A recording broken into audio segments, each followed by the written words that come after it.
ধূমপান মদ্যপান স্বাস্থ্যের পক্ষে ক্ষতিকর। আমাদের আজকের নিবেদনের এই গল্পটি সম্পূর্ণরূপে লেখকের কল্পনাপ্রসূত। আমাদের আজকের এই গল্পের সঙ্গে বাস্তবে কোথাও কোনো মিল খুঁজে পাওয়া যায় না। গল্পের মধ্যে ভয়াবহ কিছু পরিস্থিতি সৃষ্টি করার জন্য গল্পের লেখক কিছু অতিলৌকিক ঘটনাবলীর বিবরণ করেছেন। কোনো প্রকার কুসংস্কার বা অন্ধবিশ্বাসকে প্রাধান্য দেওয়া আমাদের উদ্দেশ্য নয়। কুসংস্কারে বিশ্বাস করবেন না, কুসংস্কার ছড়াবেন না। উত্তরের পাহাড়ের পাদদেশে থাকা ঘন জঙ্গলাবৃত একটি গ্রাম হল কুমড়িমারি। এই কুমড়িমারি গ্রামের দক্ষিণ প্রান্তে থাকা বিশাল ঘন জঙ্গল নাকি অভিশপ্ত। সেই জঙ্গলের মধ্যে প্রবেশ কঠোরভাবে নিষিদ্ধ। শতাব্দী প্রাচীন পূর্বে সেই জঙ্গলের মধ্যে মানুষের যাতায়াত থাকলেও বর্তমানে এখন সেই জঙ্গলের দিকে একেবারেই পা বাড়ায় না কেউ। রাতের অন্ধকারে তো বহু দূরের কথা। দিনে দুপুরের খটখটে আলোতেও সে পথে যাওয়া মানে স্বেচ্ছায় মৃত্যুকে ডেকে আনা। কিন্তু কি এমন রহস্য লুকিয়ে আছে ওই জঙ্গলের মধ্যে?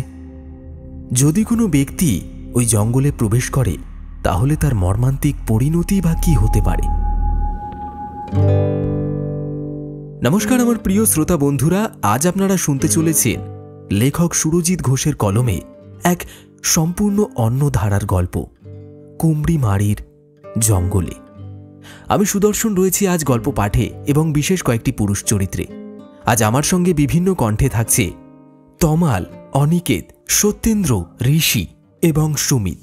তাহলে চলুন আর বেশি দেরি না করে শুরু করা যাক আমাদের আজকের এই বিশেষ নিবেদন। শুরু হচ্ছে কুমড়িমারির জঙ্গলে।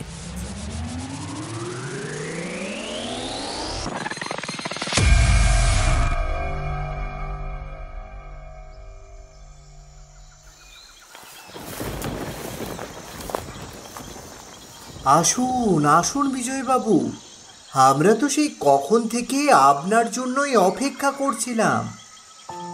সপ্তাহে কেবলমাত্র এই একটা দিন, রবিবারের বিকেলে অফিসের কাজকর্ম না থাকার কারণে একটু ফুরসত পাই এই চায়ের দোকানে এসে আড্ডা দেওয়ার।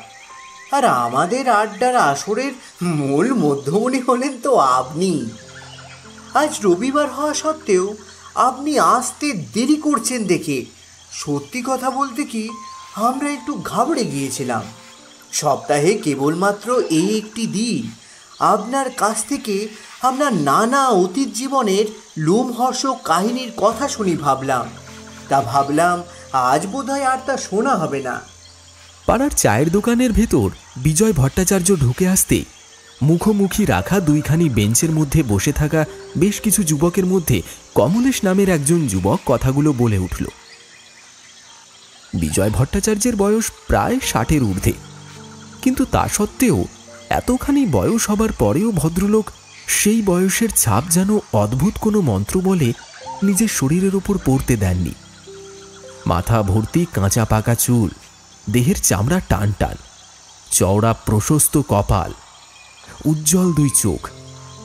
ভদ্রলোকের পরনে সবসময় থাকে একখানি পাঞ্জাবি এবং একটি ধুতি।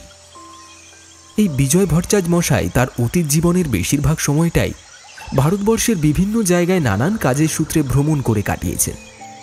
শোনা যায় তিনি ভারতবর্ষের বাইরেও গিয়েছেন বেশ কয়েকবার। সপ্তাহের কেবলমাত্র এই একটি দিন রবিবারের বিকেলে তিনি পাড়ার এই চায়ের দোকানে এসে দোকানের নির্দিষ্ট কিছু খরিদ্দারের সাথে তিনি তার নিজের অতীত জীবনের বিভিন্ন ঘটনার কথা ভাগ করে নেন। আর এই সমস্ত খরিদ্দার হল কমলেশ, পরাণ, শুভঙ্কর, দীপায়ন, এদের মতন আরও বেশ কিছু তরুণ যুবক। সপ্তাহের অন্যান্য বাকি দিনগুলো নানান রকমের অফিসের কাজ, সাংসারিক চাপ, যাবতীয় দায়িত্ব কর্তব্য পালন করে ওরা সকলে যখন বড্ড ক্লান্ত আর বড় অবসন্ন হয়ে পড়ে, ঠিক তখনই রবিবারের এই রকম বিকেলে এক ঝলক মুক্ত, ঠান্ডা, শীতল, আরামদায়ক বাতাসের মতো এসে হাজির হন বিজয় ভট্টাচার্য মশাই। সকলেই বিজয়বাবুকে খুব ভালোবাসে। বিজয়বাবুও তাদের বরাবর বড়ই স্নেহ করে। কমলেশের কথা শুনে তিনি ঠোঁটের কোণে কিছুটা হাসি ফুটিয়ে বললেন,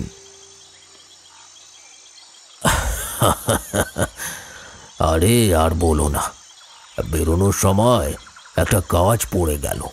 সেই কাজ মিটিয়ে আসতে আসতেই একটু দেরি হয়ে গেল। কমলেশ চায়ের দোকানদারকে উদ্দেশ্য করে বলল, হরিদা, বিজয়বাবুর জন্য একটা চা আর দুটো সিগারেট দাও। আপনি দাঁড়িয়ে রয়েছেন কেন? আরে বসুন, এখানে বসুন। কমলেশের কথা মতোই চায়ের দোকানদার হরিদা তৎক্ষণাৎ একটি মাটির ভাঁড়ে চা ঢেলে তা বাড়িয়ে দিল বিজয় ভট্টাচার্য মহাশয়ের দিকে। মাটির ভাঁড়ে চুমুক দিয়ে সিগারেটে আগুন ধরিয়ে লম্বা টান দিলেন তিনি।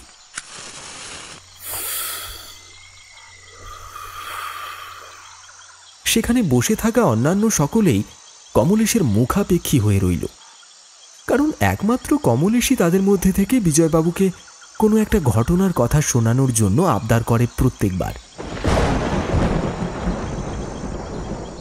বাইরে ততক্ষণে আষাঢ় মাসের জমাট বাঁধা কালো মেঘ গোটা আকাশটাকে ছেয়ে ফেলেছে। হয়তো আর কিছুক্ষণের মধ্যেই ঝমঝম করে বৃষ্টি নামবে। প্রকৃতির উষ্ণতা এই তীব্র দাবদাহ নিমেষের মধ্যেই শীতলতায় ভরিয়ে দেবে। গোটা চায়ের দোকানটা পুরোপুরি নিস্তব্ধতায় পরিপূর্ণ হয়ে উঠল। চায়ের দোকানের ভেতরে নীরবতার মাত্রা এতটাই বৃদ্ধি পেল যে সামান্য একটা সূঁচ পড়লেও যেন সেই আওয়াজ ঝনঝন করে উঠবে। সমস্ত নীরবতা ভেঙে কমলেশ বলে উঠল, বিজয়বাবু, এবার তাহলে একটা ভালো লোমহর্ষক রোমাঞ্চকর ঘটনার কথা আমাদেরকে বলুন, আমরা শুনব। কমলেশের কথায় সংকুচিত দৃষ্টিতে বিজয় ভট্টাচার্য তাকালেন। তারপর আবার চায়ের ভাঁড়ে ঠোঁট বুলিয়ে সিগারেটে টান দিলেন।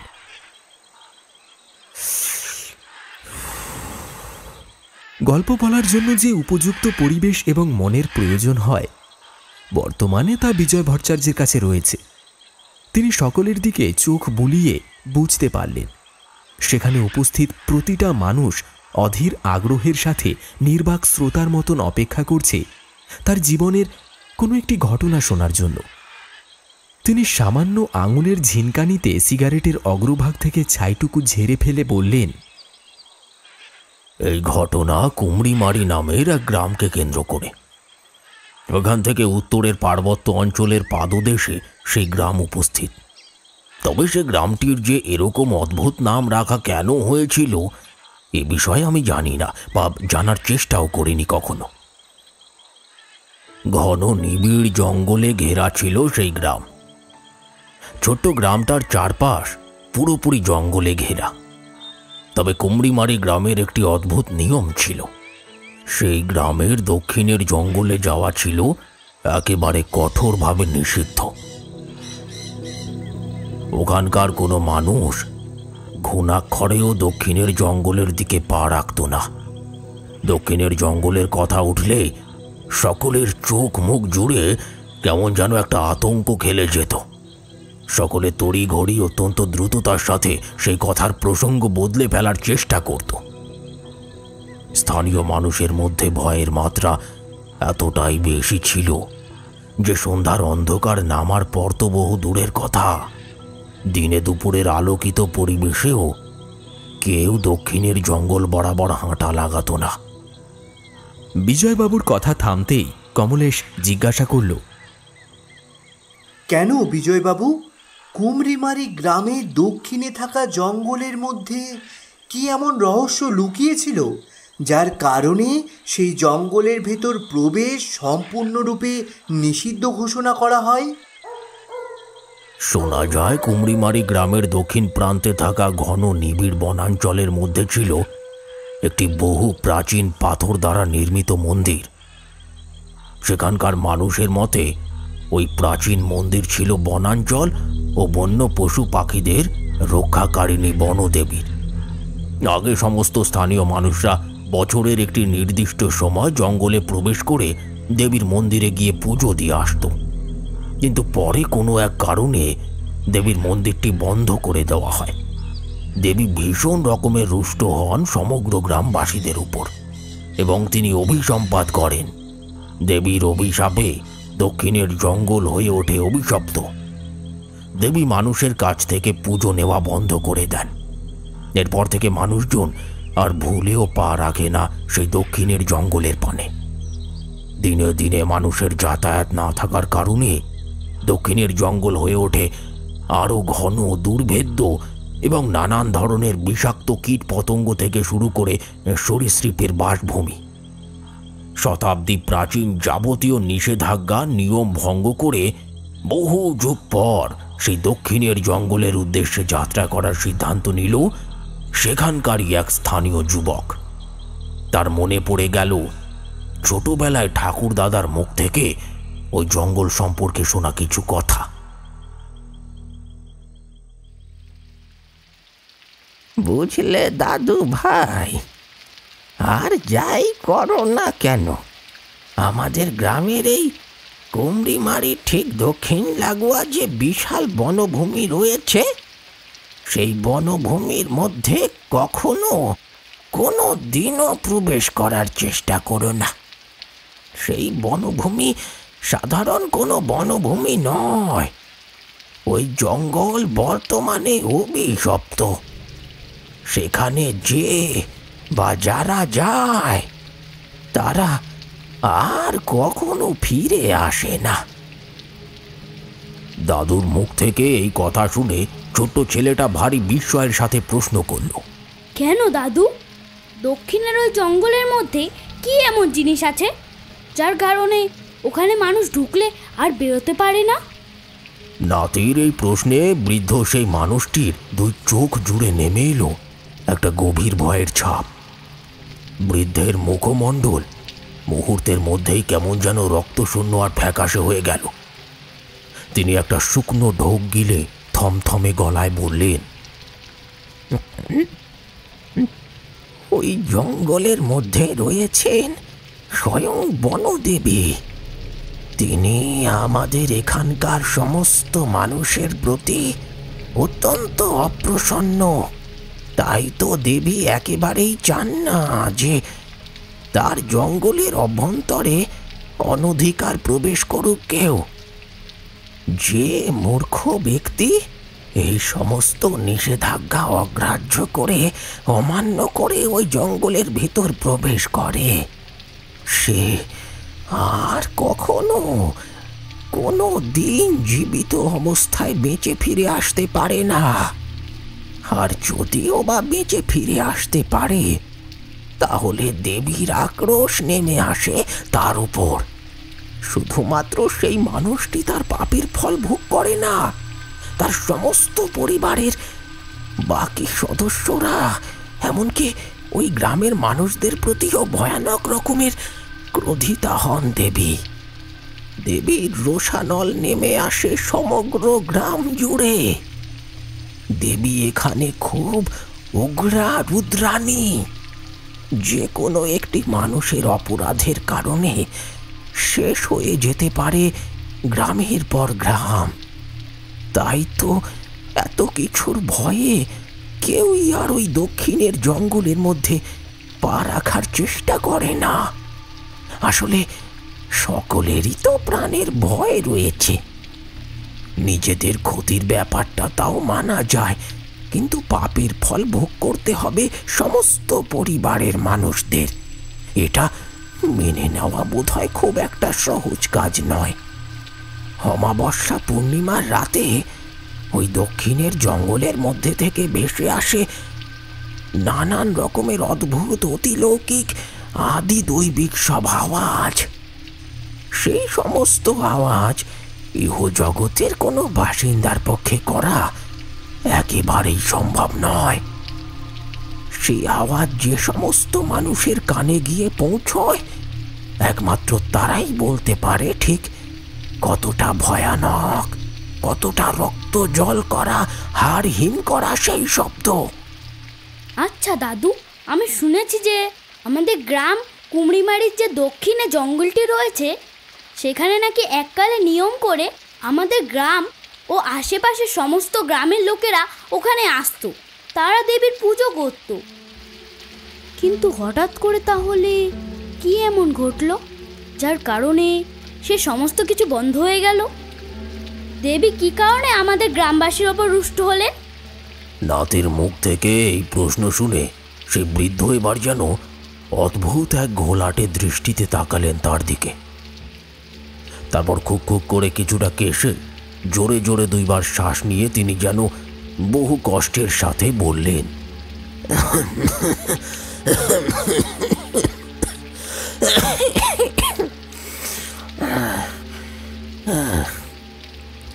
হ্যাঁ দাদু ভাই, তুমি একেবারে ঠিকই শুনেছ।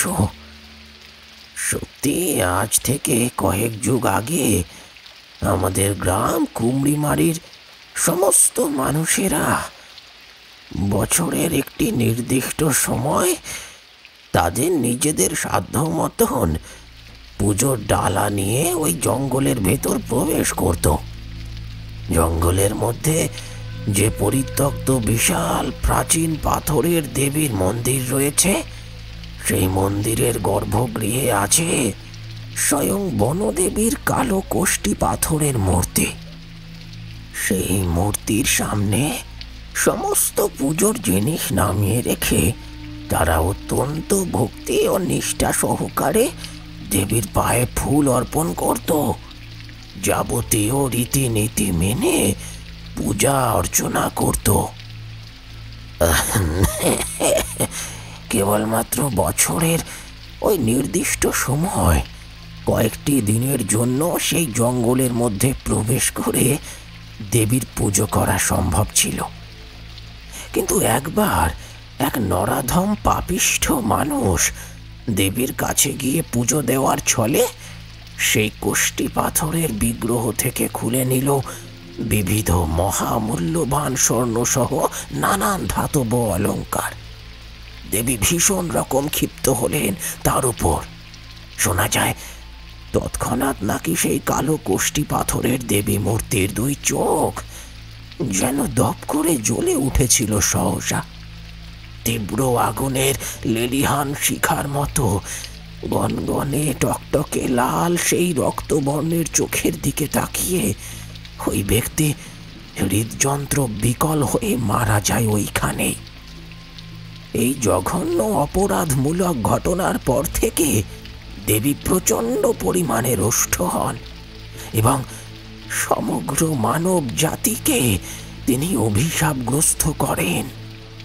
দক্ষিণের জঙ্গলে যে বা যারা ওই জঙ্গলের ভেতর প্রবেশ করবে তাদের নাকি সর্বনাশ হবে, সুখ শান্তি ধ্বংস হবে, দাম্পত্য জীবনে ঝগড়া বিবাদ কলহ নেমে আসবে, পরিবারের সদস্যরা রোগে ভুগে মারা যাবে। তাছাড়াও গ্রাম জুড়ে নামবে মহামারীর কালো ছায়া। এরপর থেকে কেউ ওই দক্ষিণের জঙ্গলের মধ্যে পা রাখার চেষ্টা করল না, কারণ সকলেই বুঝতে পেরেছিল দক্ষিণের ওই জঙ্গলের মধ্যে পা রাখা মানে স্বেচ্ছায় মৃত্যুকে আহ্বান জানানো। ওরে বাবা, এ তো একেবারে সাংঘাতিক ঘটনা দাদু। তবে এত কিছু যখন তোমাকে বললাম, তাহলে আর একটা কথাও তোমাকে বলে রাখি। কি কথা দাদু? আজ থেকে বহু বহু যুগ আগে যখন মানুষের জন্য কোনো নিষেধাজ্ঞার প্রযোজ্য ছিল না, অর্থাৎ যখন এখনকার মানুষেরা দক্ষিণের জঙ্গলে প্রবেশ করে দেবীকে পুজো দিতে পারত, তখন তারা কিন্তু তাদের নিজেদের মহামূল্যবান ধনসম্পত্তি, অলঙ্কার, নানান দামি দামি রত্ন জহরত, মণিমাণিক্য এই সমস্ত কিছু দেবীকে উপহার স্বরূপ দিত। তাদের বিশ্বাস ছিল দেবীকে যদি অন্তর থেকে নিষ্ঠার সাথে ভক্তি ভরে ডাকা যায়, তাহলে দেবীও তাতে প্রসন্ন হয়ে তাদের সম্পূর্ণ সুস্থ স্বাভাবিক জীবনযাত্রা প্রদান করবেন। আসলে তুমি নিশ্চয়ই বুঝতে পারছো দাদু ভাই, আমাদের এই কুমড়িমারি গ্রাম সহ এখানকার সমস্ত তল্লাটের আশেপাশের গ্রামগুলিতে বসবাসকারী পুরুষদের প্রধান পেশা নির্ভর করছে এই সমস্ত জঙ্গলের উপর। জঙ্গল থেকে মধু সংগ্রহ করা, শুকনো জ্বালানি কাঠ সংগ্রহ করা এবং দামি কাঠ থেকে নানান আসবাব জিনিসপত্র বানানোই হলো এখানকার রোজগারের প্রধান পথ। তাছাড়াও জঙ্গল থেকে কোনো হিংস্র মাংসাশী পশু যাতে বেরিয়ে এসে গ্রামের উপর আক্রমণ না করে, কিংবা গ্রামের পুরুষ মানুষেরা যখন জঙ্গলের ভেতর প্রবেশ করবে তখন তাদের প্রাণ রক্ষা পায়, কোনো বিপদ আপদ না ঘটে, এই সমস্ত বিভিন্ন কারণে এখানে বসবাসকারী আমাদের পূর্বপুরুষেরা ওই দেবীর পুজো করত, কালের পর কাল ধরে পুজো করত। কিন্তু সেইবারে ওই পাপিষ্ট লোভী পুরুষটির জন্য সমস্ত কিছু একেবারে ধ্বংস হয়ে গেল। এতদিন ধরে হয়ে আসা পুজো পাঠ সব কিছু বন্ধ হয়ে গেল চিরতরের জন্য। দেবী রুষ্ট হয়ে আত্মগোপন করলেন দক্ষিণের ঘন নিবিড় বনে। কিন্তু যতই দেবী মানব জাতির উপর রাগ অভিমান করে থাকুক না কেন, আদতে তিনি মমতাময়ী, তিনি স্নেহময়ী। তাই তো যদি কোনো মানুষ নিতান্তই অসহায় অবস্থায় দিকভ্রান্ত পথিকের মতো বিপুল পরিমাণ অর্থের প্রয়োজনে দক্ষিণের জঙ্গলে প্রবেশ করে, তাহলে দেবী তার কোনো ক্ষতি করেন না, বরং সেই মানুষটির প্রয়োজন মতো সমস্ত মূলধন তিনি দেন। তবে এক্ষেত্রে মানুষটির চিন্তা ভাবনা কিন্তু সৎ হতে হবে। তার উদ্দেশ্য অসৎ হলে ঘটবে মহা সর্বনাশ। তার মানে তুমি বলছো দাদু যে কোনো সৎ ব্যক্তি যদি খুব অর্থনৈতিক অসুবিধায় পড়ে দেবীর শরণাপন্ন হয়, মানে দক্ষিণের জঙ্গলের মধ্যে প্রবেশ করে, তাহলে তার কোনো ক্ষতি করেন না তিনি, বরং তার টাকার অভাব মেটানোর জন্য সাহায্য করেন বিভিন্ন মহামূল্যবান জিনিস দিয়ে। হ্যাঁ দাদু ভাই, বিষয়টা আসলে ঠিক সেই রকমই। তবে আমি কিন্তু আরো একবার তোমায় বলছি, সেই মানুষটির চিন্তা ভাবনা কিন্তু পবিত্র হতে হবে। দাদুর বলা শেষের কথাগুলো যেন কানে বাজতে লাগলো সেই বালকের। এই কথাগুলো আজ এত বছর পেরিয়ে যাবার পরেও ভুলতে পারেনি সুন্দর। তাই তো সে সিদ্ধান্ত নিয়েছে দক্ষিণের জঙ্গলের ভেতরে প্রবেশ করা। হ্যাঁ, এত বছরে বিগত কয়েক যুগ ধরে যে কাজ কোনো মানুষ করেনি, সেই কাজ আজ করতে চলেছে সে নিজে। দক্ষিণের ওই অভিশপ্ত জঙ্গলের মধ্যে সুন্দর প্রবেশ করবে বলে মনস্থির করেছে। সে আর কিছুতেই পেরে উঠছে না। অসম ভাগ্যের সাথে লড়াই করতে করতে আজ সে পুরোপুরি ক্লান্ত, বিধ্বস্ত, অবসন্ন। ছোটবেলাতেই তার বাবা মারা যায় একটা দুর্ঘটনায়। তারপর থেকে মা কোনো রকমে বড় করে তুলেছে তাকে। দাদুও ওদের ছেড়ে চলে গিয়েছে আজ অনেকগুলো বছর হয়ে গেল। বাড়িতে মা এখন অসুস্থ, কি যেন একটা দুরারোগ্য ব্যাধিতে জর্জরিত। স্থানীয় চিকিৎসক দেখিয়ে তেমন কোনো কাজ হচ্ছে না। এখন কেবলমাত্র বাইরের চিকিৎসাই একমাত্র ভরসা। অথচ বাইরে থেকে যে চিকিৎসক আনতে গেলে বিপুল পরিমাণ অর্থের প্রয়োজন হবে, তার সিকি ভাগটুকুও নেই সুন্দরের কাছে।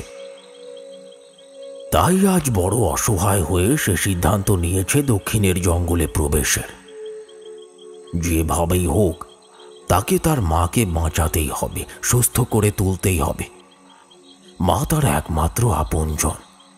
মা ছাড়া এই জগতে ওরা নিজের বলতে কেউ নেই। তাই দক্ষিণের ওই অভিশপ্ত জঙ্গলে প্রবেশ করে দেবীর ভয়ানক রোষানলের মুখোমুখি হয়ে সুন্দরের সম্মুখে যদি আজ অকাল মৃত্যু এসে হাজির হয়, তাতেও বিন্দুমাত্র আপত্তি নেই তার। শুধু সে দুই হাত জড়ো করে অশ্রু ভেজা নয়নে দেবীর পদযুগলে মাথা ঠেকিয়ে আবেদন জানাবে ওর মাকে সুস্থ করে দেওয়ার জন্য। তার প্রাণ যায় যাক, তাতে বিন্দু মাত্র আপত্তি নেই, কিন্তু মায়ের যেন কোনো ক্ষতি না হয়।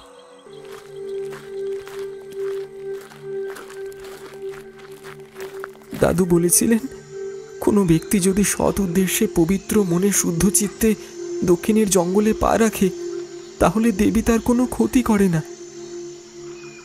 আজ আমি দক্ষিণের জঙ্গলে প্রবেশ করছি সম্পূর্ণ আমার মায়ের কথা ভেবে। হে দেবী, তুমি দয়া করে অপরাধ নিও না। আমি আজ তোমার বাসভূমির মধ্যে তোমার অনুমতি ছাড়া প্রবেশ করছি বলে তুমি আমায় মার্জনা করো। আমি বড় নিরুপায় মাগো, আমি বড় নিরুপায়।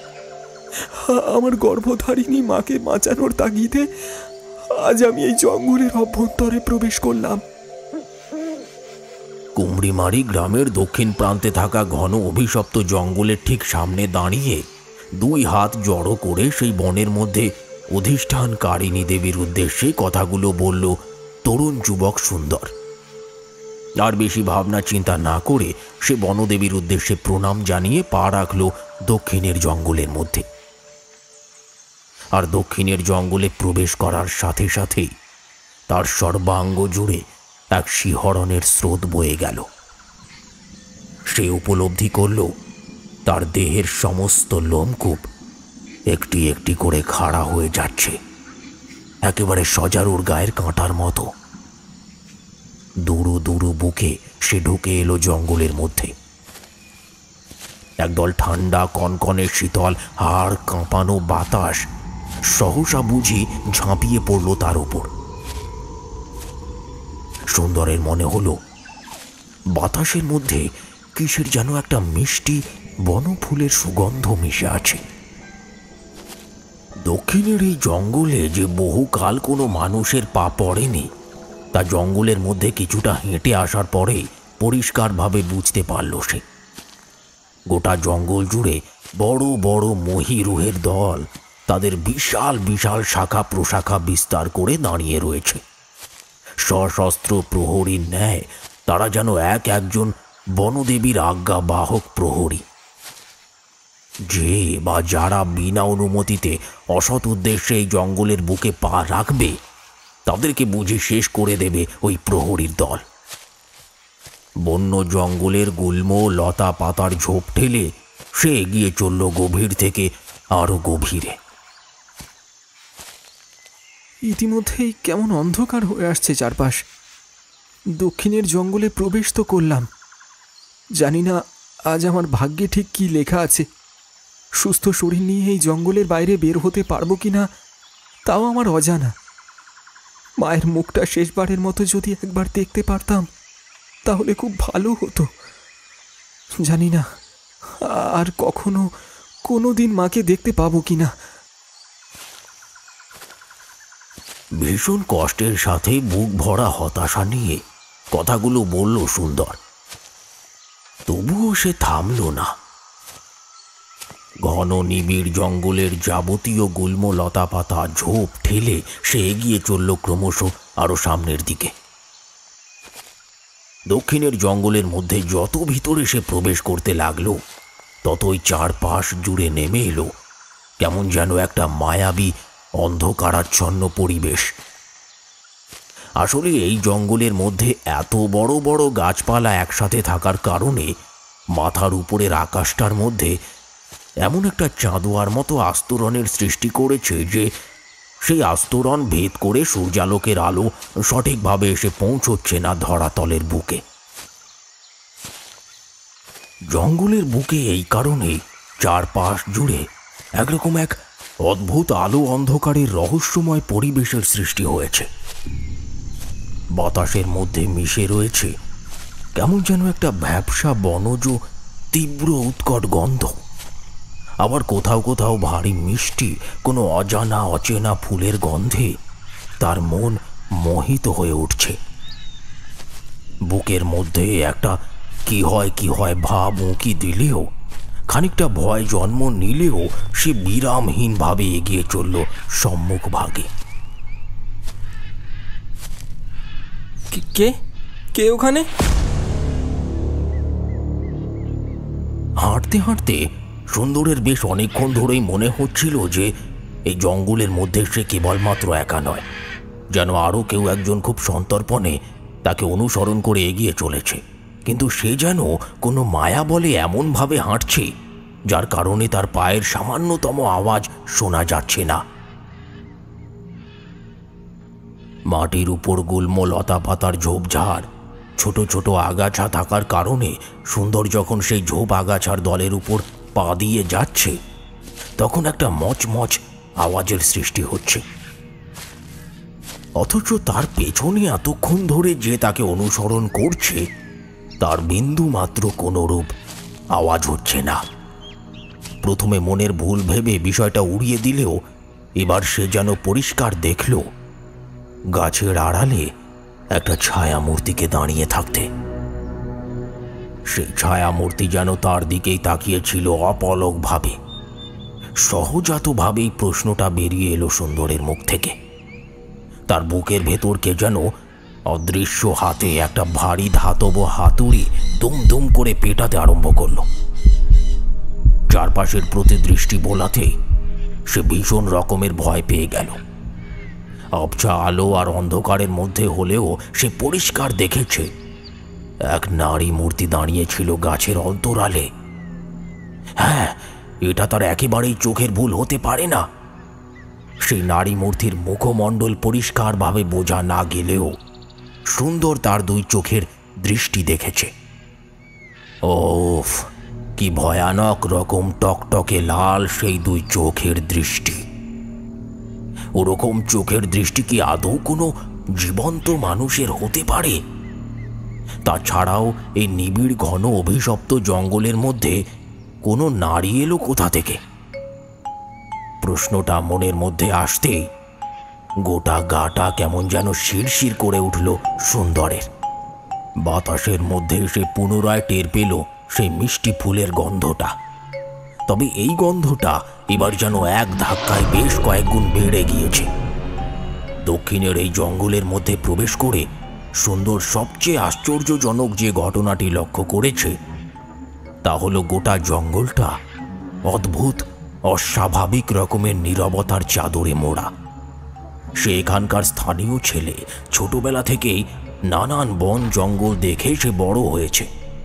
সুতরাং সে খুব ভালোভাবেই জানে যে জঙ্গলের কতটা গভীরে কি ধরনের আওয়াজ হতে পারে। আসলে প্রতিটা জঙ্গলের কিছু কিছু নিজস্ব শব্দ থাকে, অথচ এই জঙ্গলটা একেবারে থমথমে। সময় যেন এখানে পুরোপুরি থমকে গিয়েছে। দিবালোকের আলোর মাত্রা এতটাই কম যে জায়গাটা কেমন যেন ভুতুড়ে গোছে। একটানা বেশ কয়েক ঘন্টা এইভাবে হাঁটাহাঁটি করার পর সুন্দরের চোখে একটা জিনিস ধরা পড়ল, যা দেখে সে আনন্দে লাফিয়ে উঠল। এতক্ষণ ধরে তার মনের মধ্যে চলতে থাকা যাবতীয় ভয়, ভীতি, আতঙ্কের রেশ মুহূর্তের মধ্যেই কেটে গিয়ে হৃদয় জুড়ে ছড়িয়ে পড়ল অফুরন্ত এক আনন্দ। ওটা ওটা কি? ওটাই কি তবে দক্ষিণের জঙ্গলের বনদেবীর মন্দির? সুন্দর যেন তার নিজের চোখকেই বিশ্বাস করতে পারছিল না। সে দেখল সামনে আর মাত্র কিছুটা ব্যবধানে একটা বিশাল বড় প্রাচীন মহিরুহের তলায় আধো আলো অন্ধকারের মায়াজালের মধ্যে আবদ্ধ রয়েছে একটি শতাব্দী প্রাচীন ভগ্নপ্রায় পাথরের মন্দির। সুন্দর সেই মন্দিরটি দেখা মাত্রই ভীষণ রকমের আনন্দিত হয়ে পড়ল। এতক্ষণ যাবৎ গোটা জঙ্গল সম্পূর্ণরূপে নিস্তব্ধ থাকলেও এবার যেন জঙ্গলের মধ্যে কিসের একটা আলোড়নের সৃষ্টি হলো। বিনা বাতাসে সেই বিশাল বড় গাছপালাগুলি তাদের নিজের ডালপালা অস্বাভাবিকভাবে নাড়াতে আরম্ভ করল। অথচ সেই দিকে একবারের জন্য ভ্রুক্ষেপ করল না সুন্দর। সে ততক্ষণে মরিয়া হয়ে ছুটে চলেছে দেবীর মন্দিরের উদ্দেশ্যে, কারণ তার দাদু তাকে বলেছিল বিপুল পরিমাণ ঐশ্বর্য রাখা রয়েছে বনদেবীর মন্দিরে। মন্দিরের নিকটে এসে জঙ্গলের মধ্যেই ষষ্ঠাঙ্গে শুয়ে পড়ে দেবীর উদ্দেশ্যে ভারী ভক্তিভরে প্রণাম জানালো সে। পাথরের শ্যাওলা ধরা ধাপের মতো ছোট ছোট সিঁড়ি বেয়ে উপরে উঠে আসতেই সে দেখল মন্দিরের একটি ছোট্ট কুলুঙ্গির মধ্যে রাখা আছে একটা লাল শালুতে মোড়া কিছু জিনিস। কম্পমান হাতে সেই লাল শালুখানা তুলে নিয়ে শালুর মুখ খুলতেই তার চোখ ধাঁধিয়ে গেল ঝলমলে উজ্জ্বল সোনালি আলোয়। এতগুলো সোনার মোহর একসাথে সে এর আগে জীবনে কখনো দেখেনি। সুন্দরের মনে হলো স্বয়ং দেবী তার বিপদের কথা বুঝতে পেরে নিজের হাতে সুন্দরের প্রতি সন্তুষ্ট হয়ে ওর ঠিক যতটুকু প্রয়োজন ততটুকু জিনিসই ওকে দেওয়ার জন্য বের করে রেখে গেছে। মন্দিরের অভ্যন্তরে লুকায়িত সেই বিশাল স্বর্ণ ভাণ্ডার থেকে এগুলো রেখে গেছেন তিনি। সোনার মোহর ভর্তি সেই শালু পুনরায় বন্ধ করে তা জামার বুক পকেটে ভরে নিল সুন্দর। এতগুলো মোহর তার মাকে সম্পূর্ণ সুস্থ করে তোলার পক্ষে যথেষ্ট, আর তার বিন্দুমাত্র কোনো চিন্তা নেই। অর্থের অভাবে তার মায়ের চিকিৎসা আর থেমে থাকবে না। সে যা পেয়েছে তা যথেষ্ট, এর চেয়েও অনেক বেশি। এই আমি কি দেখছি? আমি যে আমার নিজের চোখেই বিশ্বাস করতে পারছি না। মন্দিরের গর্ভগৃহ পিছনে রেখে সামনের দিকে তাকাতেই পুরোপুরি মুগ্ধ হয়ে গেল সুন্দর। সে বিস্ফোরিত নয়নে দেখল সমগ্র মন্দিরের আশপাশ জুড়ে ছড়িয়ে আছে নানান মহামূল্যবান বনজ ঔষধি গাছ, এবং ওই সমস্ত ঔষধি উদ্ভিদ তাদের এখানে অতি বিরল এবং মহামূল্যবান। এই ঔষধি গাছ সে যদি একবার বিক্রির ব্যবস্থা করতে পারে তাহলে তাদের আর বিন্দুমাত্র অভাব অনটন বলে কিছু থাকবে না। তারা লাখপতি হয়ে যাবে, এমনকি কোটিপতিও হয়ে যেতে পারে। মনের মধ্যে এইরূপ ভাবনার জাগরণ হতেই বাতাসের মধ্য থেকে সমস্ত বনফুলের গন্ধ এক লহমায় মুছে গেল। বরং তার পরিবর্তে বাতাস ভরে উঠল একটা বিশ্রী উৎকট ঝাঁঝালো উগ্র গন্ধের জোয়ারে। চারপাশের বাতাস কেমন যেন ভার হয়ে উঠল। হঠাৎ করেই কাছে পিঠে কোথাও রনু ঝনু শব্দের নূপুর জাতীয় কিছু একটা বেজে উঠল, আর তৎক্ষণাৎ সম্বিত ফিরে এলো সুন্দরের। চারিদিকে তাকিয়ে এসে দেখল পরিবেশ অন্ধকার হয়ে আসছে ক্রমশ। আসন্ন সন্ধ্যার কারণে তাকে এবার এই জঙ্গল ছেড়ে বের হতে হবে, না হলে আর সে বের হতে পারবে না। যদি একবার সন্ধ্যা নেমে যাওয়ার কারণে এই জঙ্গলের মধ্যে বসবাসকারী ভয়ানক হিংস্র জীবজন্তুর কবলে পড়ে তাহলে যে কোনো সময় খাদ্যে পরিণত হয়ে যেতে পারে। সুতরাং তাকে এক্ষুনি এই স্থান পরিত্যাগ করতে হবে। সুন্দর যেন কিছুতেই ওই সমস্ত মহামূল্যবান লক্ষ লক্ষ টাকার বিরল প্রজাতির ভেষজ গাছপালার দিক থেকে নিজের চোখটা সরাতেই পারছিল না। বহু কষ্টে কোনো রকমে এক প্রকার বাধ্য হয়ে সে মন্দিরের সিঁড়ি বেয়ে নেমে এসে চলে যেতেই যাবে, ঠিক এমন সময় সমস্ত বনের ঘুমন্ত নীরবতা খান খান করে দিয়ে ভগ্ন প্রায় শ্যাওলা ধরা মন্দিরের গর্ভগৃহের দরজাখানি আপনা হতেই খুলে গেল ক্যাচ ক্যাচ শব্দ করে। মন্দিরের ভিতর পানে নজর যেতেই সুন্দরের বুকটা ছ্যাঁত করে উঠল, কারণ সে এক ঝলকের জন্য দেখল মন্দিরের ভেতর জমাট কালো গাঢ় আধারে এক বিকট দর্শন কালো কোষ্ঠী পাথরের মূর্তি অধিষ্ঠান করছে ঠিক তার মুখোমুখি। আর সেই দেবী প্রতিমার দুই চোখ টকটকে রক্তের মতো লাল। সুন্দরের মনে পড়ে গেল তার দাদুর বলা কয়েকটা কথা। মনে রেখো দাদু ভাই, দেবী যদি একবার কারোর প্রতি রুষ্ট হন তাহলে তার মূর্তির দুই চোখ রক্তবর্ণের হয়ে ওঠে। দেবীর ভয়ানক কোপ নেমে আসে চরাচর জুড়ে, ছারখার হয়ে যায় ওই পাপিষ্ট ব্যক্তি এবং তার সমগ্র গ্রাম।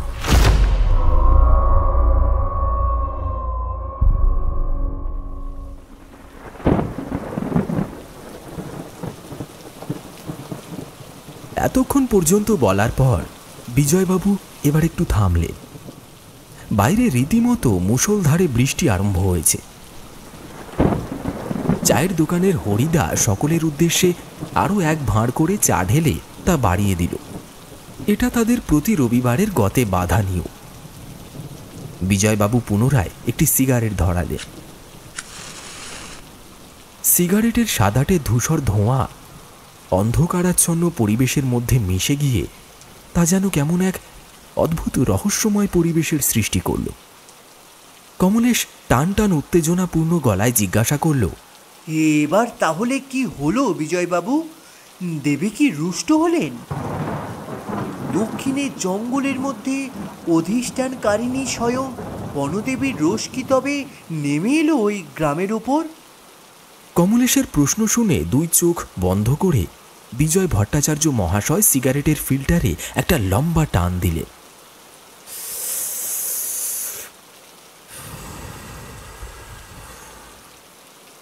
তিনি যেন মনের মধ্যে একটু সাজিয়ে নিলেন এরপরের ঘটনাগুলোকে।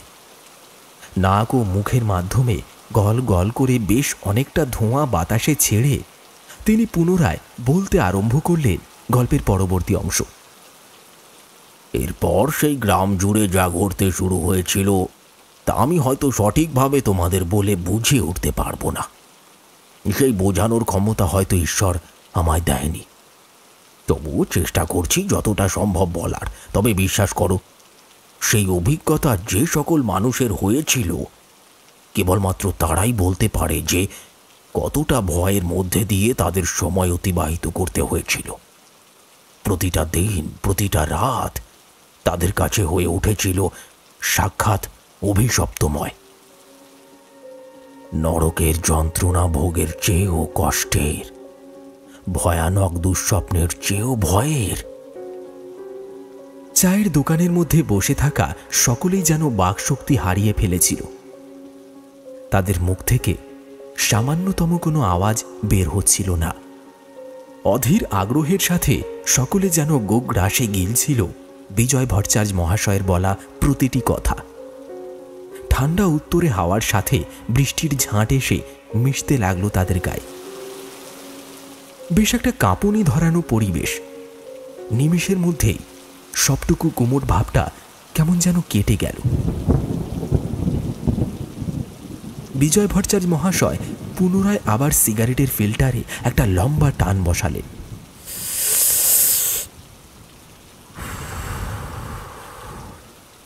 তারপর অফুরন্ত ধোঁয়া বাতাসে ছেড়ে বেশ জমিয়ে বলতে আরম্ভ করলেন কুমড়িমারি গ্রামের সেই ঘটনা। রাতের অন্ধকার নামার পর কুমড়িমারি গ্রামের বুকে ঘোরাফেরা করতে লাগলো অদ্ভুত দর্শন রহস্যময়ী এক নারী মূর্তি। অন্ধকারে চাঁদের মিহি রূপালী জ্যোৎস্নায় তার মুখ বোঝা যায় না সঠিকভাবে। মাথার মধ্যে থাকা এক একটি লম্বা লম্বা মিশমিশে কালো চুল যেন বিষাক্ত গোখরো সাপের বাচ্চা।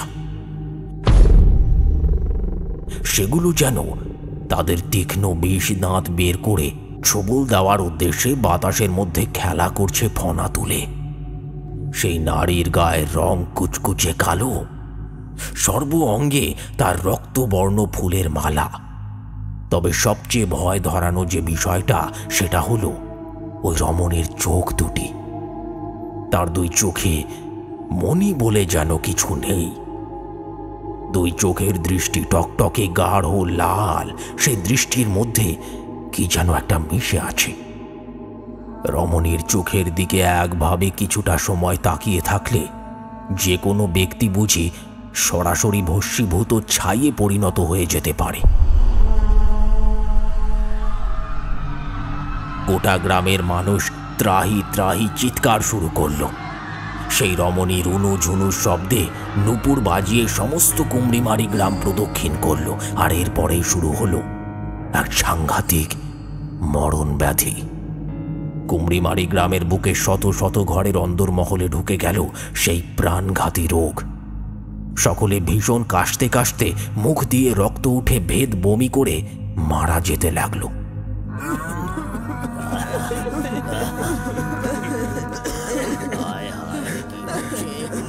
বিভৎসতা এখানেই শেষ নয়, এরপরেও কুমড়িমারি গ্রামের বাসিন্দাদের জন্য অপেক্ষা করছিল আরো সাংঘাতিক, আরো ভয়ঙ্কর কিছু।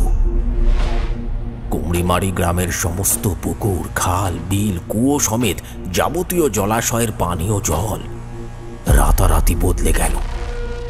জল নয়, সে যেন অন্য কোনো তরল।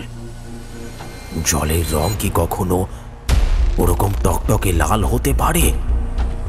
সেই গ্রামের মধ্যে ঠিক যতগুলি পানীয় জলের উৎস ছিল ততগুলি পুরোপুরি বদলে গেল। রক্তের মতন টকটকে লাল একটা আষ্টে গন্ধযুক্ত তরল যেন সরাসরি উঠে এলো পাতালের গর্ভ থেকে। সকলের ভয়ে বুক কেঁপে উঠল। তারা বুঝতে পারল এই সমস্ত কিছু ঘটছে ঠিক কী কারণে। কুমড়িমারি গ্রামের প্রধান রাজেশ্বর সরকার সেই গ্রামের চণ্ডী মন্দিরের পুরোহিতের সাথে কথা বলতে এলেন তড়িঘড়ি।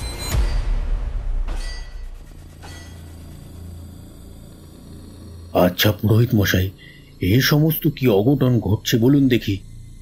এরকম ভাবে চলতে থাকলে আমাদের গোটা গ্রাম যে আর মাত্র অল্প কিছুদিনের মধ্যে সম্পূর্ণ উজাড় হয়ে যাবে। গ্রাম জুড়ে হঠাৎ করে মহামারীর আগমন ঘটল কিভাবে, আমি তো সেটাই বুঝে উঠতে পারছি না। তাছাড়াও কুমিরমারি গ্রামের সমস্ত জলাশয়ের জল এরকম ভাবে নিজেদের রং পরিবর্তন করলো কি কারণে?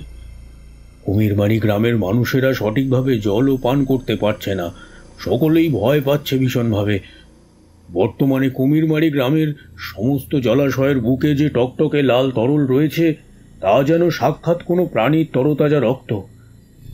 এত বিভৎসতা, এত ভয় কি কখনো সহ্য করা যায়? গ্রাম প্রধানের চিন্তিত আর উদ্বিগ্ন মুখের দিকে তাকিয়ে কুমড়িমারি গ্রামের চণ্ডী মণ্ডপের পুরোহিত মশাই এবারে বললেন, সত্যি মোড়ল মশাই, আমিও বিষয়টা ঠিক বুঝে উঠতে পারছি না। সব কিছুই তো সম্পূর্ণ সুন্দর, স্বাভাবিক ছিল। হঠাৎ করে তাহলে এরকম বিপত্তি ঘটল কি কারণে? সেটাই আমায় বড় ভাবাচ্ছে। আমার মনটা ভীষণ কু ডাকছে। আমার বারে বারে মনে হচ্ছে কোথাও কিছু একটা ঘটেছে, নির্ঘাত কিছু সমস্যা হয়েছে। আর যদি সেই সমস্যার সমাধান না করা হয় তাহলে এই বিপদ কিন্তু আরো ভয়ানক রূপ নেবে স্বল্প কিছুদিনের মধ্যেই। সে কথা ভেবেই তো আমার বুক কেঁপে উঠছে পুরোহিত মশাই। এত সুন্দর সাজানো গোছানো একটা গ্রাম মাত্র কয়েকদিনের মধ্যেই কেমন যেন ছন্নছাড়া হয়ে গিয়েছে। গোটা গ্রাম জুড়ে এখন বর্তমানে শুধুই মানুষের বুক ফাটা হাহাকার আর কান্নার আওয়াজ। কত শত মানুষ এই রোগে আক্রান্ত হয়ে মারা যাচ্ছে। কোনো চিকিৎসক এই রোগের চিকিৎসা করতে পারছেন না। আচ্ছা মোড়ল মশাই, আপনাকে একটা কথা বলা হয়নি। আমাদের গ্রামে রাতের বেলায় যে রহস্যময় নারীকে ঘোরাফেরা করতে দেখা যাচ্ছে তাকে কিন্তু আমি এই মাত্র কয়েকদিন আগেই এক গভীর রাতে দক্ষিণের জঙ্গল থেকে বেরিয়ে আসতে দেখেছিলাম। আসলে সেদিন মন্দিরের পুজোর কাজকর্ম সম্পূর্ণ করে বাড়ি যেতে আমার বেশ অনেকটা রাত হয়ে গিয়েছিল। আর তখনই দক্ষিণের জঙ্গল ঘেঁষা রাস্তা ধরে যাওয়ার সময় আমি এই বিষয়টা লক্ষ্য করেছি। পুরোহিতের এই কথা শুনে গ্রাম প্রধানের মাথায় যেন গোটা আকাশ ভেঙে পড়ল। তার দুই চোখ বড় বড় হলো, মুখের চোয়াল কিছুটা হা হলো। বেশ খানিকটা সময় পর তিনি বললেন, হায় ভগবান, এই বিষয়টা কেন আমার মাথায় আগে আসেনি? সত্যিই তো এরকম ভাবে ভাবলে সবকিছুর হিসাব পুরোপুরি মিলে যাচ্ছে। পুরোহিত মশাই, আমি এতক্ষণে বুঝতে পেরেছি বিষয়টা আসলে কি হয়েছে। আমাদের গ্রামের পার্শ্ববর্তী দক্ষিণের জঙ্গলের মধ্যে অধিষ্ঠাত্রী কারিণী দেবী আমাদের এই গ্রামবাসীর উপর অত্যন্ত ক্রোধিত হয়েছেন, আর দেবীর রোষানল সমস্ত কুমিরমারি গ্রামের বুকে নেমে এসেছে। ঠিকই তো আমি আমার বাপ ঠাকুরদার মুখে শুনেছিলাম বটে। এর আগে যখন দেবী রুষ্ট হয়েছিলেন তখন তিনি অভিশাপ দিয়েছিলেন। বহুকাল পূর্বে তখন আমাদের গ্রামে এইরকমই সাংঘাতিক মহামারী নেমে এসেছিল।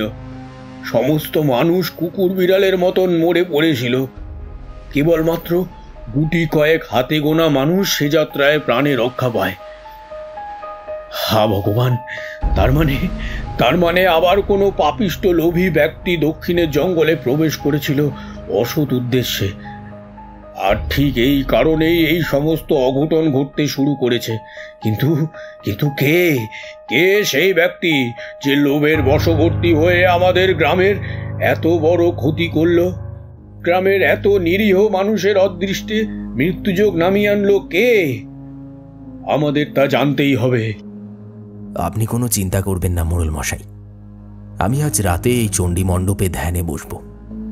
আশা করছি ধ্যানের মাধ্যমে আমি জানতে পারবো সেই ব্যক্তি কে, যার কারণে এই মহা বিপত্তি নেমে এসেছে কুমড়িমারি গ্রামের ওপর।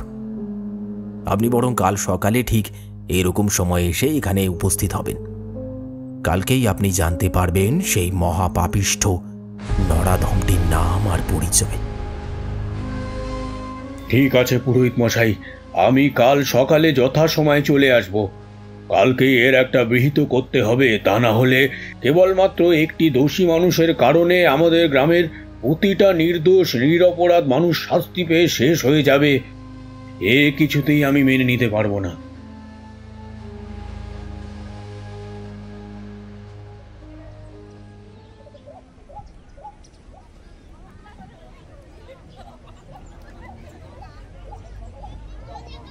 ছি সুন্দর, ছি!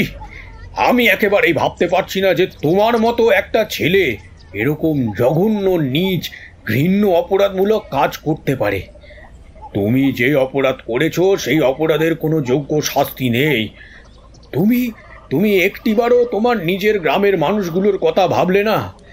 এতটা স্বার্থপর তুমি কিভাবে হতে পারলে? হ্যাঁ, পরের দিন সকাল হলে কুমড়িমারি গ্রামের প্রধান রাজেশ্বরবাবু চণ্ডী মণ্ডপের পুরোহিতের কাছে এসে জানতে পারলেন যে সেই গ্রামের তরুণ যুবক সুন্দর আসলে এই পাপিষ্ঠ অপরাধী।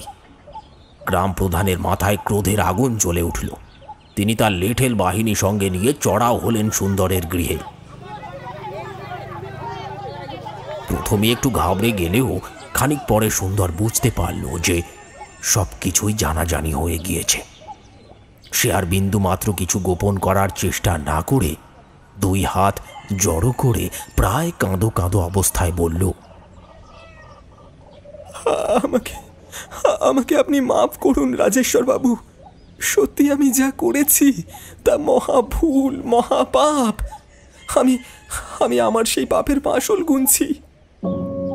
আজ শুধুমাত্র আমার কারণে এই গোটা গ্রাম জুড়ে নেমে এসেছে এক সাংঘাতিক মহামারী। স্বয়ং দেবী প্রতি রাতে বিচরণ করছে আমাদের গ্রামে। বর্তমানে তিনি প্রচণ্ড রকমের ক্রুদ্ধ। তার রোষানল নেমে এসেছে আমাদের এই কুমড়িমারি গ্রামে। এই সমস্ত কিছুর জন্য দায়ী কেবলমাত্র আমি। আসলে আমি এতটাই অসহায় আর নিঃস্ব হয়ে পড়েছিলাম যে আমার মায়ের চিকিৎসার জন্য অর্থের অভাবে এক প্রকার বাধ্য হয়ে দক্ষিণের ওই অভিশপ্ত জঙ্গলের মধ্যে বহু যুগ পর পা রাখার সিদ্ধান্ত নিয়ে আমি জঙ্গলের ভেতর প্রবেশ করি। তারপর নানান অভিজ্ঞতার সম্মুখীন হয়ে একসময় পৌঁছই সেই বনদেবীর মন্দিরের নিকটে। তখন আমার মনের মধ্যে কোনরূপ অসৎ উদ্দেশ্য কিংবা বদ মতলব ছিল না। তাই দেবী আমার প্রয়োজনীয় মূলধন আমার সামনে রেখে দেন। কিন্তু আমি পাপিষ্ঠ, আমি লোভী। তাই তো দেবীর মন্দির লাগোয়া বহু মহামূল্যবান ঔষধি গাছ দেখে আর নিজেকে সামলে রাখতে পারি না। আমার মাথায় যেন এরপর শয়তান ভর করে। আমার মনে হয় বাবা ঠাকুরদার মুখ থেকে যা কিছু শুনেছি তা সবটাই বুঝি গল্প কথা। আসলে এই জঙ্গলের মধ্যে আদৌ কোনো অভিশাপ লুকিয়ে নেই। দক্ষিণের জঙ্গলের ওই গভীর প্রান্তের মধ্যে এত বিপুল পরিমাণ মহামূল্যের ঔষধি গাছ রয়েছে, আর সেই সমস্ত গাছকে সম্পূর্ণ সুরক্ষিত অবস্থায় রাখার কারণেই হয়তো যুগের পর যুগ ধরে চলে আসছে এই রকম গল্প কথা, যাতে যে কোনো মানুষ হুট করে জঙ্গলের ভেতর প্রবেশ করতে না পারে। সেই জন্য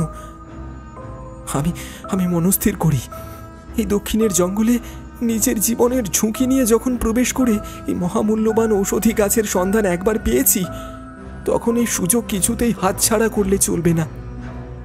এরপর আমি বেশ কয়েকদিন পর সেই জঙ্গলের মধ্যে প্রবেশ করে নানান ঔষধি গাছপালা তুলে এনে তা বিক্রয় করে প্রচুর অর্থ পাই। কিন্তু আমি জানতাম না আমি ততক্ষণে যা সর্বনাশ ঘটানোর তা ঘটিয়ে ফেলেছি। দেবী আমার প্রতি চরম অসন্তুষ্ট হলেন। তাই তো কুমড়িমারি গ্রামের বুকে নেমে এলো এই সাংঘাতিক মরণ ব্যাধি। যেই মাকে বাঁচানোর জন্য আমি ওই জঙ্গলে প্রবেশ করেছিলাম, সেই মাকেই আমি চিরতরের জন্য হারিয়ে ফেললাম নিজের লোভের কারণে। দুরারোগ্য মহামারীর কবলে পড়ে মুখ দিয়ে রক্ত উঠে মা মারা গেলেন। তবে আমার মায়ের আত্মা শান্তি পায়নি। মরণের পরেও তিনি ভীষণভাবে কান্নাকাটি করেন। আমি প্রতি রাতে তার আত্মার কান্না শুনতে পাই। আমার শরীরে ওই মহামারীর রোগ দানা বেঁধেছে। আমার মুখ দিয়েও 3 দিন যাবৎ রক্ত উঠছে। কোনো কিছুই খেতে পারছি না। আমি বেশ বুঝতে পারছি আমার প্রাণবায়ু ক্রমশ ফুরিয়ে আসছে।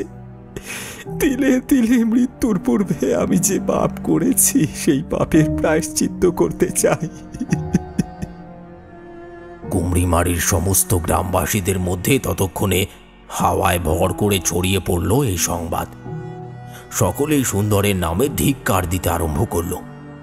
গ্রামের চণ্ডী মণ্ডপের পুরোহিত মশাই জানালেন, সুন্দর প্রথমে সৎ চিন্তা নিয়ে জঙ্গলের মধ্যে প্রবেশ করলেও পরবর্তীকালে সে যতবার ওই জঙ্গলে প্রবেশ করেছে ততবারই তার মনের মধ্যে ছিল অসৎ উদ্দেশ্য আর খারাপ চিন্তা ভাবনা।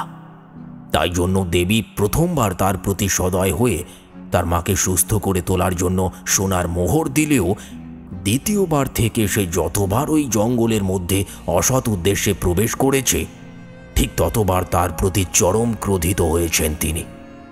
কুমড়িমারি গ্রামের প্রধান রাজেশ্বর সরকার মশাই 2 হাত জড়ো করে পুরোহিতের উদ্দেশ্যে বললেন, কিন্তু এবার তাহলে কি হবে পুরোহিত মশাই? দেবী যে আমাদের প্রতি এত রুষ্ট হয়েছেন, দেবীকে পুনরায় প্রসন্ন করব কি উপায়? দেবী যদি সন্তুষ্ট না হন তাহলে তো মহা সর্বনাশ ঘটে যাবে। আমাদের গোটা গ্রাম পুরোপুরি শেষ হয়ে যাবে। আপনি দয়া করে কিছু একটা করুন। এরকম জটিল পরিস্থিতিতে আপনি এখন আমাদের একমাত্র অন্তিম ভরসা। আপনি দয়া করে এত চিন্তিত হয়ে পড়বেন না মোড়ল মশাই। আমি গতকাল রাতেই প্রাচীন পুঁথি গ্রন্থ ঘেঁটে বনদেবীকে সন্তুষ্ট করার পন্থা খুঁজে বের করেছি। আমাদের এবার সেই পন্থাই অবলম্বন করতে হবে নিখুঁতভাবে। দেবী যেহেতু বন্য পরিবেশ এবং বনজ প্রাণীদের রক্ষাকারিণী, তাই দেবীকে নানান প্রাকৃতিক তরতাজা ফল ফুল দিয়ে পূজা করতে হবে। আর শুধুমাত্র তাই নয়, আপনাদের গোটা গ্রামের সমস্ত বাড়ি থেকে কিছুটা করে পবিত্র পলি মাটি নিয়ে গিয়ে সেই মন্দিরের চারপাশে তার প্রলেপ লাগাতে হবে। বিশুদ্ধ দেবনাগরী ভাষায় মন্ত্রোচ্চারণ করে দেবীর পূজা সম্পন্ন করতে হবে। একমাত্র তাহলেই সম্ভব দেবীকে পুনরায় সন্তুষ্ট করা। তবে হ্যাঁ, কেবলমাত্র ওই একটি দিনের জন্য যে কোনো একজন ব্রাহ্মণ পুরোহিত এবং তার একজন সহকর্মী দক্ষিণের জঙ্গলে প্রবেশ করতে পারবে, তাছাড়া আর কেউ নয়। সূর্যোদয়ের প্রথম আলো ফোটার সাথে সাথেই স্নান সেরে শুদ্ধ বস্ত্র পরে ওই 2 জন মানুষ দক্ষিণের জঙ্গলে পা রাখবে এবং সন্ধে নামার আগেই যাবতীয় ক্রিয়াকর্ম মিটিয়ে তারা বেরিয়ে আসবে। একমাত্র এইভাবেই সম্ভব বনদেবীকে সন্তুষ্ট করা। পুরোহিতের এই কথা শুনে গ্রাম প্রধানের চিন্তিত মুখে এতক্ষণে কিছুটা হাসির আভা ফুটে উঠল। তিনি পুরোহিতের 2 হাত জড়ো করে বিনয়ের সুরে কাতর কণ্ঠে বললেন, এই পুজোর সমস্ত দায়িত্বভার তবে আমি আপনার ওপরেই ছেড়ে দিলাম পুরোহিত মশাই। কারণ আপনার মতন সম্মানীয় পণ্ডিত মানুষ এই তল্লাটে আর যে 2টো নেই তা আমি বিলক্ষণ জানি। আপনি যে কোনো একজনকে নিয়ে তবে কালকেই সূর্যোদয়ে আলো ফোটার সাথে সাথে দক্ষিণের জঙ্গলে প্রবেশ করে যাবতীয় বিধিনিষেধ মেনে দেবীর পুজো করে বনদেবীকে পুনরায় সন্তুষ্ট করুন। আমি আপনার কাছে চিরঋণী হয়ে থাকব আমাদের গ্রামকে দেবীর রোষানলের হাত থেকে রক্ষা করার জন্য। আচ্ছা বেশ মোড়ল মশাই, ঠিক আছে, তবে আপনি যেরকম বলছেন তাই হবে। কুমড়িমারি গ্রামের প্রধান রাজেশ্বর সরকারের কথায় সম্মতি জানিয়ে সেই ব্রাহ্মণ পুরোহিত পরের দিন সকালে একজনকে সাথে নিয়ে পুজোর সমস্ত উপাদান সামগ্রী এবং গোটা গ্রাম জুড়ে সকলের বাড়ির মধ্যে থেকে বেশ কিছুটা করে মাটি সংগ্রহ করলেন। তারপর সেই মাটি সাথে করে নিয়ে তিনি প্রবেশ করলেন দক্ষিণের জঙ্গলের মধ্যে।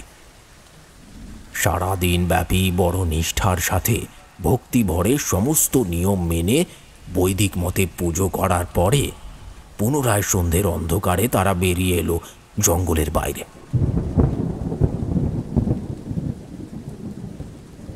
এরপর থেকে ধীরে ধীরে সম্পূর্ণরূপে স্বাভাবিক হতে শুরু করলো কুমড়িমারি গ্রাম। কুমড়িমারি গ্রামের বুকে ঠিক যেমন হুট করে সেই রোগ ছড়িয়ে পড়েছিল, আবার ঠিক তেমনভাবেই তা যেন মিলিয়ে গেল।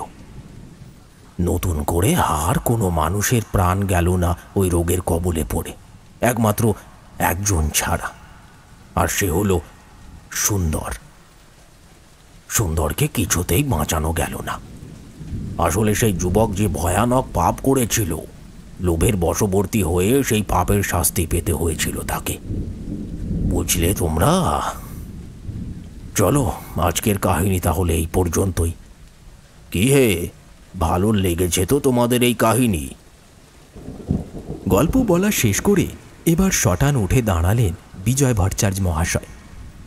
আকাশের মতিগতি খুব একটা সুবিধার নয়, তবে এখন বৃষ্টিটা একটু কমে এসেছে, এবার রওনা দেওয়াই ভালো, এমনই মনস্থির করলেন তিনি। চায়ের দোকানে বসে থাকা সকলে তার প্রশ্নের জবাবে চোখে মুখে এক অফুরন্ত মুগ্ধতা নিয়ে উপর নিচে সম্মতিসূচকভাবে ঘাড় নেড়ে জানালো যে তাদের ভীষণ ভালো লেগেছে আজকের এই কুমড়িমারি গ্রামের এমন অভিশপ্ত এক জঙ্গলের ঘটনা। তবে তাদের মধ্যে থেকে কেবলমাত্র কমলেশ একটি প্রশ্ন করল। আচ্ছা বিজয়বাবু, আপনি কুমিরমারি গ্রামের এই ঘটনার কথা জানলেন কিভাবে? কমলেশের প্রশ্নের উত্তরে কিছুটা মৃদু হেসে বিজয় ভট্টাচার্য মহাশয় বললেন, কারণ ওই গ্রামের চণ্ডী মণ্ডপের পুরোহিত হিসেবে তখন আমি নিজে নিযুক্ত ছিলাম। বেশ কয়েকটা বছর সেখানে আমি পূজা অর্চনার কাজ করেছি। কথাগুলো বলেই চায়ের দোকানের বাইরে বেরিয়ে গেলেন তিনি। চারপাশ জুড়ে নেমে আসা অন্ধকারাচ্ছন্ন পরিবেশের মধ্যে কোথায় যেন মিলিয়ে গেলেন।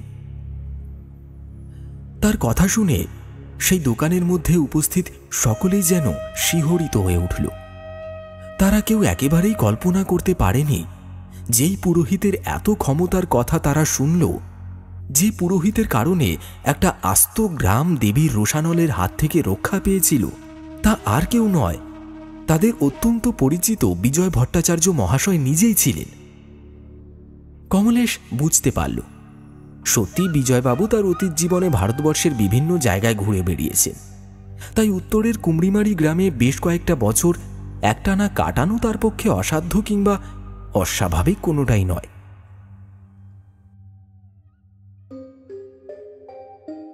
শুনলেন কুমড়িমারির জঙ্গলে। আমাদের আজকের উপস্থাপনা আপনার কেমন লাগলো অবশ্যই কমেন্ট করে জানাতে ভুলবেন না। দেখা হচ্ছে আবার একটি রোমাঞ্চকর গল্পের সাথে আগামী এপিসোডে। চ্যানেলটি যদি এখনো পর্যন্ত সাবস্ক্রাইব না করে থাকেন, এক্ষুনি সাবস্ক্রাইব করে পাশে থাকা বেল নোটিফিকেশন অন করে দিন।